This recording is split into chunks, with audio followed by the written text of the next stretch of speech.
Welcome to Literacy Talks, the podcast for literacy leaders and champions everywhere, brought to you by Reading Horizons. Literacy Talks is the place to discover new ideas, trends, insights, and practical strategies for helping all learners reach reading proficiency. Our hosts are Stacy Hurst, a professor at Southern Utah University and Chief Academic Advisor for Reading Horizons. Donell Pons, a recognized expert and advocate in literacy, dyslexia, and special education. And Lindsay Kemeny, an elementary classroom teacher, author, and speaker. Now, let's talk literacy. Welcome to this episode of Literacy Talks. My name is Stacy Hurst, and I'm joined by Donell Pons and Lindsay Kemeny.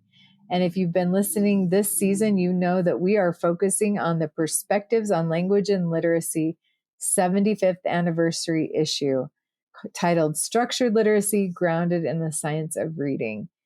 In our last episode, we introduced the fact that we are discussing pages 30 through 45 of that issue titled Structured Literacy: An Integrated Approach to the Science of Reading.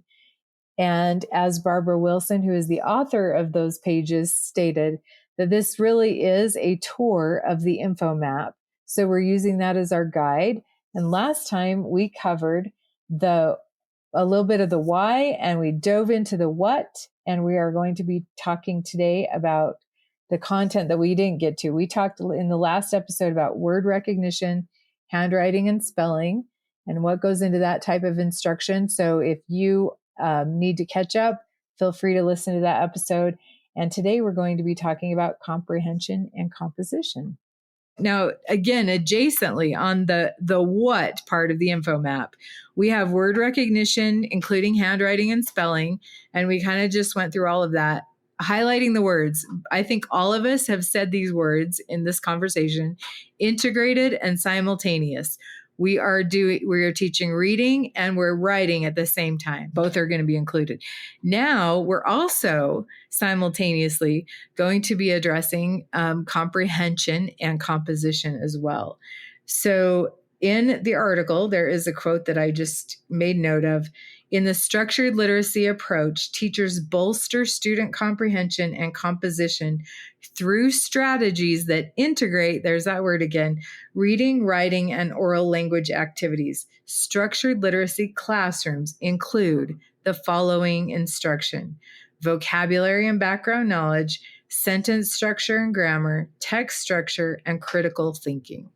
So that is what we're going to talk about next. Let's start with vocabulary and background knowledge. And she does state that some of these can even be fostered before formal reading instruction begins. And let's just talk about that. How would you bolster or foster these before formal reading instruction begins? Lindsay, what do you share with parents? Read aloud to them. From the time they're young, from the time they're babies. Donell shared how your son was reading to his brand new baby, your first grandchild, right? Of course, engaging them in a lot of conversation is important, but it's also important to read to them because the language in written text is much different than speaking, right? And they're going to get more exposed to that academic language, which is really important. And of course, you're building background knowledge as you're reading about all these different topics. So you're reading both fiction and nonfiction to them. Great. Donna, would you add anything to that? Gosh, all of that. Yes. And then a hearty yes, yes. And also, it's kind of interesting, the word relationships, too, from reading a text to a young one. They may not know the meaning of that first word, but if they hang in there to the next sentence and the next and so on, meaning becomes available to them, right? As the words have relationship. And so then, I didn't understand that in the first sentence, but now that we've added some additional layers with the other sentences, I now understand that word. That's interesting. And students who have been read to and have those opportunities with texts that are still struggling to read themselves, but you can tell that difference when I have students come to me that I know have had opportunities for hearing orally, having it read to them, because they do sit with that and wait for that next sentence and the next, but students who haven't, inevitably, right when they're in the sentence, well, I don't know what that means. I don't even know what that means. But if a student, even if they've had decoding challenges and they can't read really well for themselves yet, if they've been read to, I find that really interesting. That's one of the things they have is, oh, it'll come, the next sentence or two, and I'll be able to know what that means. It's really, really interesting to watch that sometimes happen. But it's important too, because we also, our cadence changes. All of these, we have these different kinds of things in our oral spoken language that occur when we are reading, when it's a text and it's not just conversation. Conversation's fantastic too, don't get me wrong. But we need all of them, as Lindsay was saying, because they provide different things, and even the patterns are different. Yeah. And you know what, you mentioned this, you led into my next question, because Barbara Wilson mentions developing students' word awareness mindset. In my classes, we use the teaching reading source book, and they call it word consciousness in there. But she says to do this by asking students to consider word meaning and structure. What do you think, Donell? What does she mean by word structure? Yeah, what's the word structure? What's the word's meaning? And she actually says on page 37, if someone's interested in looking at it themselves, teachers help students learn multiple meanings of words and word relationships in semantic clusters. So it's a little bit about what I was talking about.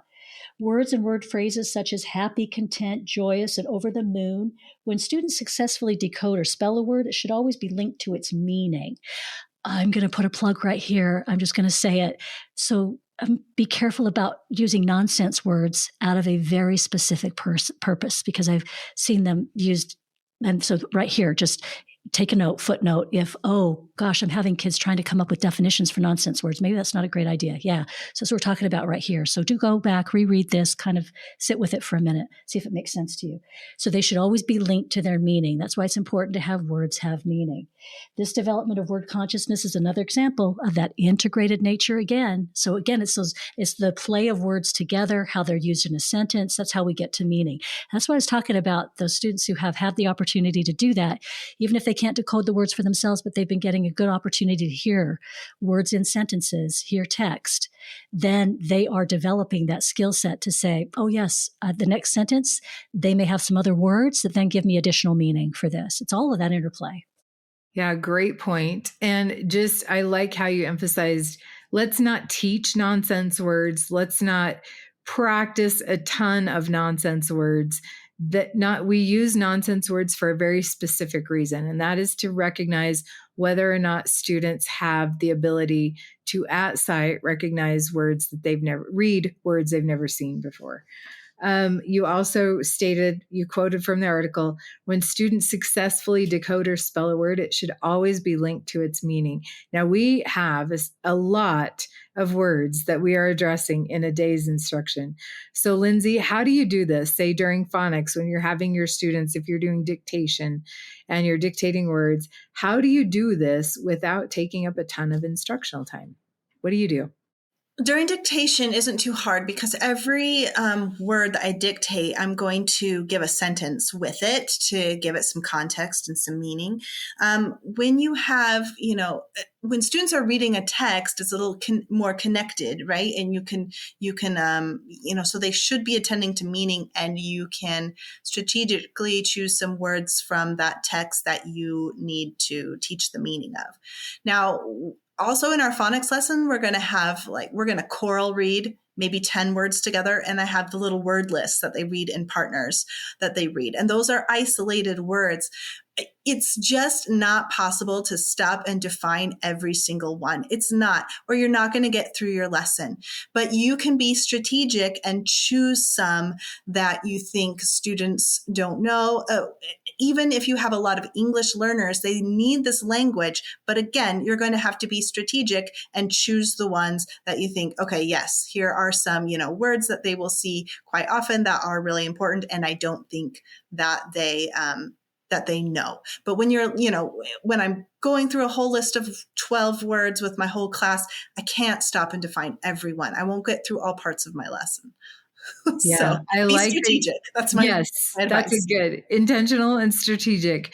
But also, like Donell mentioned earlier, when we were talking about fostering these things even before formal reading instruction begins, the more that they're exposed to the context of a sentence, using the word in the context of a sentence, or even hearing the words, it's going to be helpful. Yeah, and I was going to say, in this phonics lesson is not when I'm going to go through the whole vocabulary routine like I might do with words like before our close reading lesson. It's going to be a quick little drop in, a quick explanation. If you were really on top of it before school and you got some pictures put together, awesome. And if not, then at least just do a quick explanation. Oh, a cot is a little bed like that you'd lay on when you're camping. Okay, cot. Let's keep going, Great. Yeah. And give him that exposure. Yeah, Donell. And, with older students, Stacy, we can start doing this really rather young, too. I don't want to imply that it's just for older students, but connotation, denotation, too, within word meaning. So a lot of us have a connotation of a word, what it might mean to us, how we hear the word, how we use the word in our community or with our friends, and then a denotation, which is that dictionary standard definition. Do they differ? I mean, pointing that out to kids oftentimes is really interesting, too, to say, what did we think it meant? What does the dictionary say that it means? Oh, that's kind of interesting. So again, you can turn this into some very interesting opportunities for talk and that kind of a thing. But it helps us understand how we do personalize a lot of our vocabulary, right? It's our experience. And to just become aware of that. I think that's where there's nuance in meaningful ways too for students. So the next thing that we're going to talk about, the next part of the what, is sentence structure and grammar. This is on page 37. Barbara Wilson says, direct instruction in the nature of language occurs at the word, sentence, and text levels. Instruction involves examining sentence construction and learning to expand sentences and combine short, choppy sentences into longer, grammatically correct ones. Additionally, from early on, students learn conventions of written language, such as capitalization and punctuation. There is a lot there. And my first question is for Lindsay, because I can tell you that in my experience, I was least prepared to teach this aspect, even on a first grade level in some cases. So the way I've approached this type of instruction has changed dramatically over the years. And Lindsay, I know you and I were both pre-service teachers back in the balanced literacy days. So how has your instruction in this area changed over time? Okay, well, I don't think I taught anything explicitly early on in my career. And grammar and syntax are no different. So I'll tell you what I used to do. I used to give my kids this daily oral language. They're these little half sheets, and I'd pass them out. And I had an answer key. And first I would just give them time to like correct the sentences.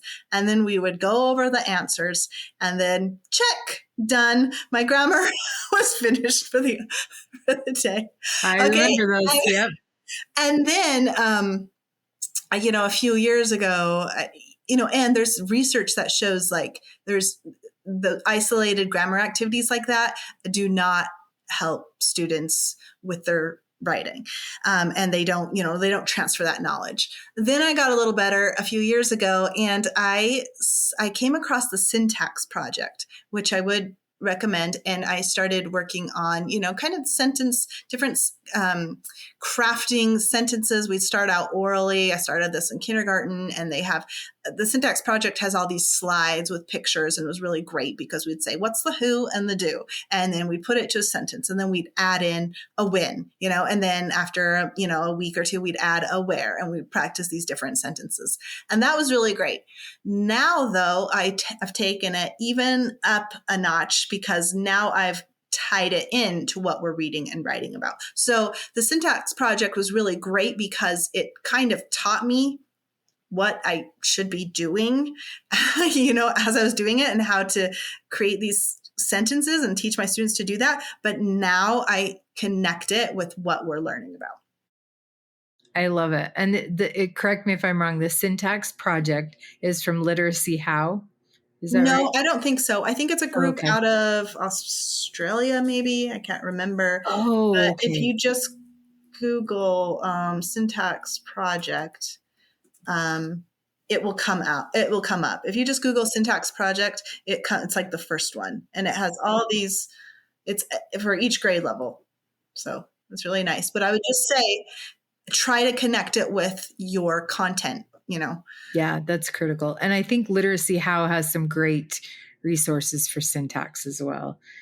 Donell, you are the different one in this case, because Lindsay and I have a similar trajectory with this aspect of. Well, Donell was doing sentence work with her kids, right? Yeah. Post-it notes all over the window. I remember Donell.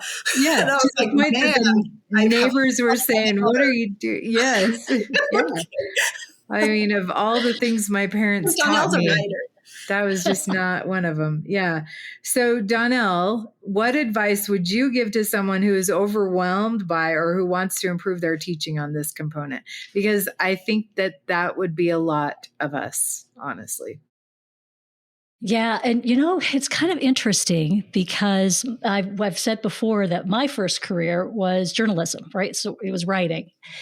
And it's interesting to find out how many people are very uncomfortable with writing. And that's the reason why they don't want to teach it much. It's not that they don't think it's important, that they don't think they ought to be in there doing.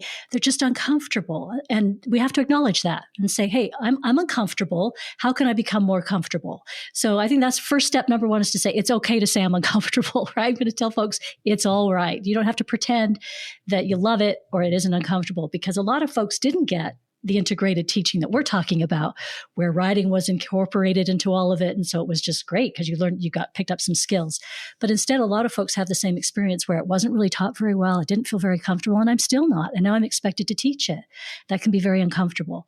So I recommend reading at the base of that page 37, and then little by little, take your baby steps into it. And you start with for yourself. That's what I love about being able to teach a lot of things, is you can break down for yourself. Well, let's begin at the sentence level. Once we've got the words down and we've got our spelling, and then let's begin at the sentence level.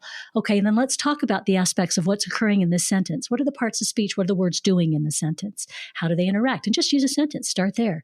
And then we connect sentences. Then we can start connecting sentences, and maybe we get to a paragraph. And then eventually, when we're feeling comfortable, we get longer than that. Now we're composing, right? It's composition. So a lot of the base skills are put in there. But I also want to have fun along the way. And I oftentimes do this with my students, is for the grammar part of it and for punctuation, is that we change things up a little bit. And we say, well, what would it look like if I didn't put any punctuation in here? Let's do 3 sentences. You write yours, I'll write mine. It's on this certain topic, and I'm going to hand it to you. You see if you could read it. Oh, they love that, because then they immediately like, I don't have a clue what you're trying to say.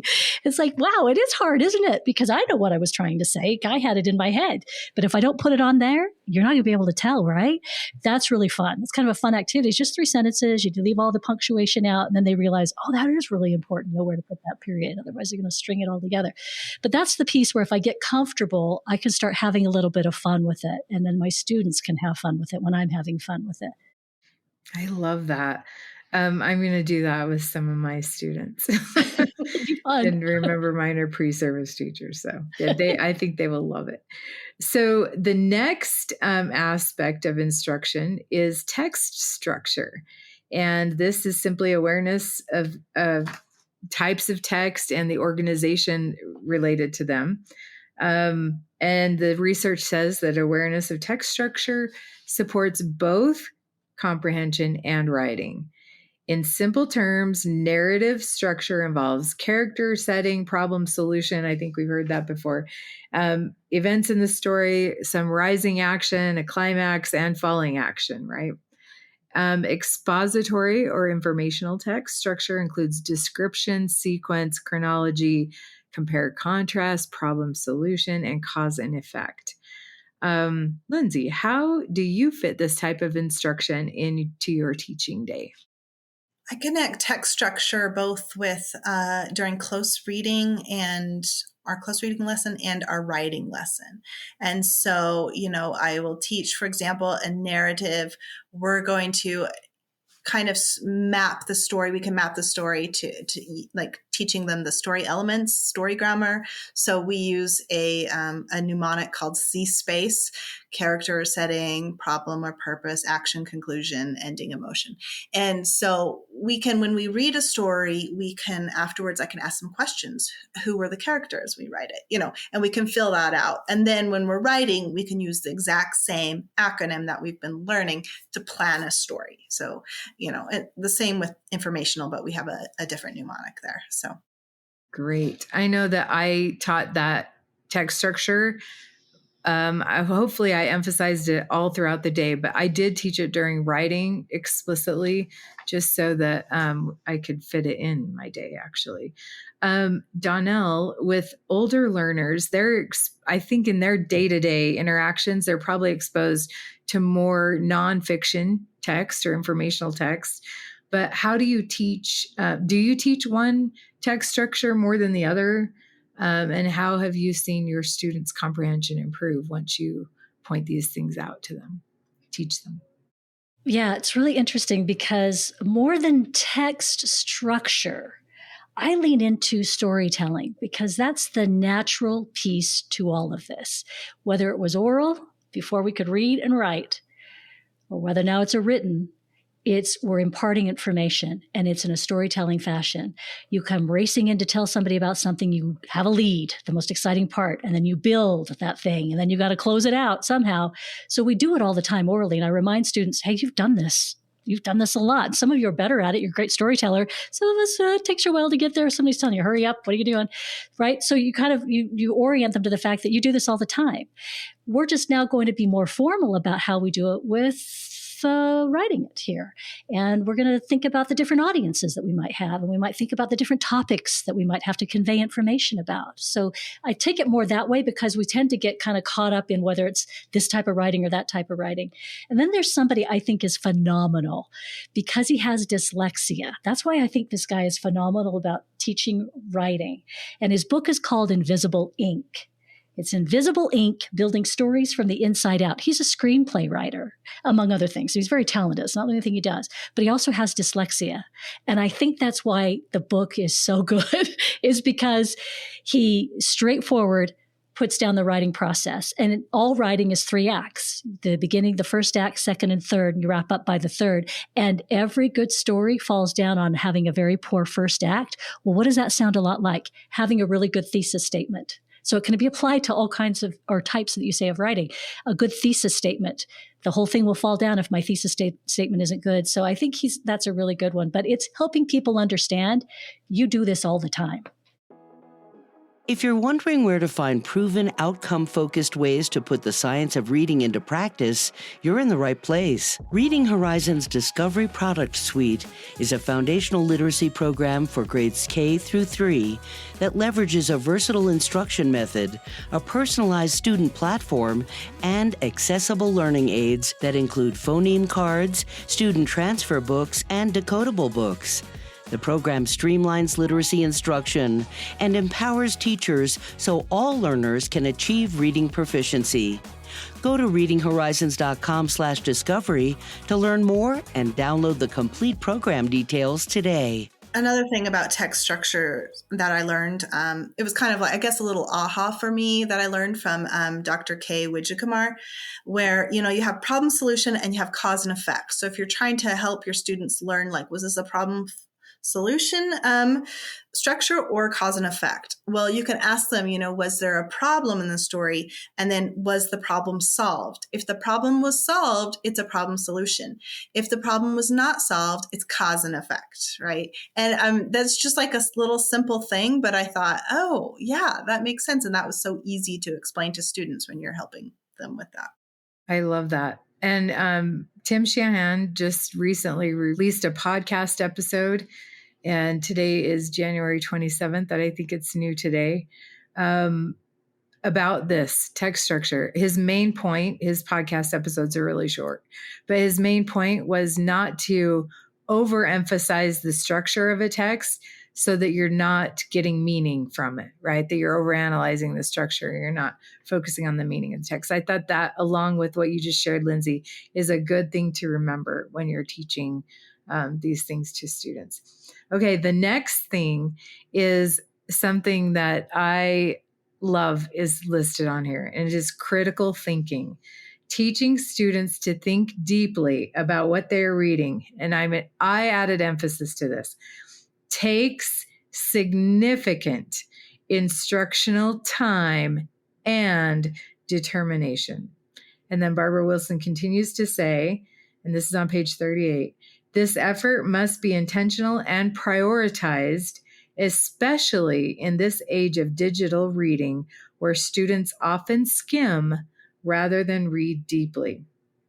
It was interesting to me that she called out explicitly the time and determination it takes to teach students to think deeply about what they're reading. Does this resonate with either of you as teachers? I'm going to dive in just because I work with older students. Absolutely. So I think oftentimes people have the misconception that if I've been taught the things, and again, this is what us thinking about them in separate pieces rather than integrated, right? Then if I've taught the things, then, oh, okay, now that I'm a little bit better at a lot of these things, then I'm all good. But there's so much more to it to really become that reader who desires to pick up a text and stay with it. And even if it's challenging, hang in there and come back to it, ponder on it, connect it to other things. I mean, that's deep reading, right? That's deep reading. And that takes a lot. And it's a learned thing too. And over time of having success, right? With different kinds of texts that kind of builds that ability to get to the next level, so to speak, of text. So again, it does not happen overnight.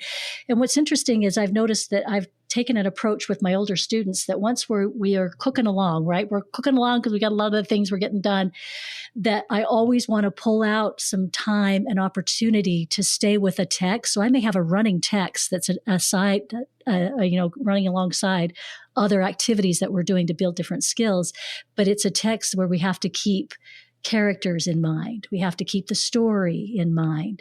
And because that's a skill. It's a skill to be able to pick that back up and stay engaged with it. And I've noticed I've had more success with students. And we've talked later about, okay, what was the most powerful thing? And that comes back to that, hey, it's when we did that text. You remember when we had to keep coming back and it wasn't easy and I had to, because that's what is critical thinking. It's putting all the pieces together. And she also states, what does this entail? What do we do when we're teaching critical thinking? It involves comprehension monitoring, prediction, inference making, reading stamina, as you pointed out as well, Donell, and developing a comprehensive mental model of what they are reading. So as I think of all those skills, I'm thinking this could be especially challenging for younger learners because they're very concrete thinkers. So, Lindsay, because you're working with first graders, what are some ways that you foster deep thinking with them? One thing we can do is model this by thinking aloud.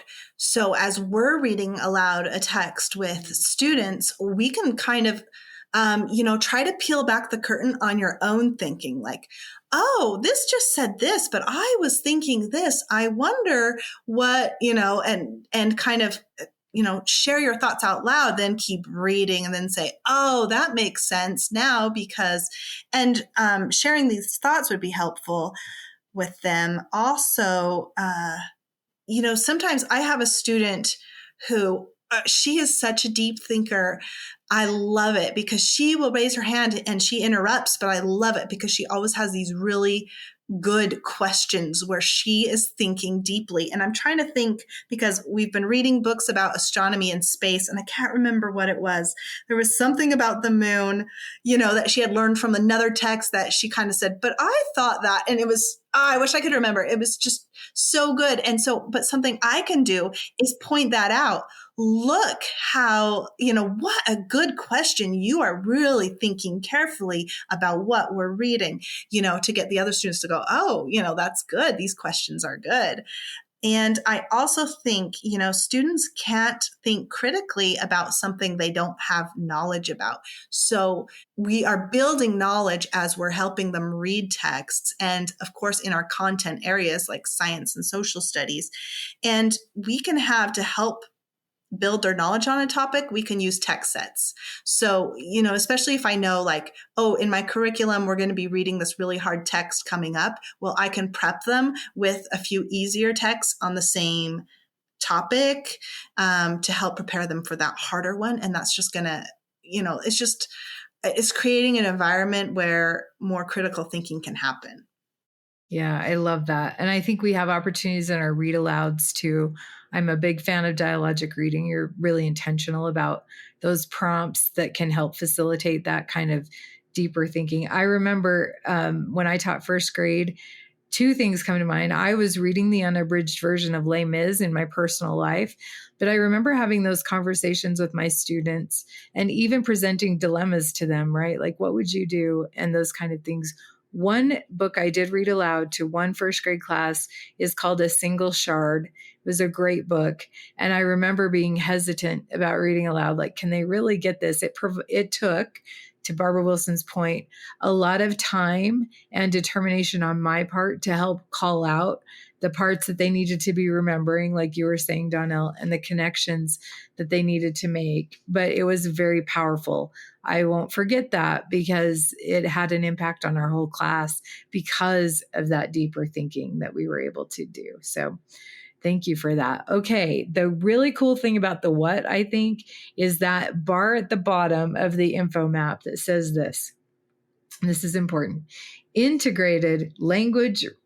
This includes integrated language, reading and writing instruction, supporting automaticity, fluency, and reading proficiency while you are teaching all of the things that we just went through section by section, and emphasizing the need for, in this part, she also emphasizes the need for reading from the beginning with appropriate, aka scaffolded, text, that comprehension and written expression should be integrated, like we pointed out, and engage corresponding strategies like reading and writing narrative text. And then she also says on page 39, reading comprehension improves when writing processes, including sentence construction, are explicitly taught. Writing about topics also improves fluency and comprehension. And she didn't list it, but of course it would build background knowledge and a million other things too, right? So we've talked about a lot today, and I know that there's so much more that we could cover. Before we succinctly summarize the how and the who, I do want to, maybe we'll end the episode. So I'll ask the question now and give you a minute to think about it. But which aspects of this model have you most recently focused on or want to focus on to solidify your knowledge or refine your practice? So think about that for a minute while I summarize the how. I'm really just going to say these are terms we have heard before: explicit, systematic, sequential. I think there's a really interesting point to be made in the fact that IDA chose to use the word multimodal instead of multisensory. And Barbara Wilson clarifies the difference in this part of the article. So I'm not going to spoil it for you other than to say it's a teaser. Go read it. Go read it.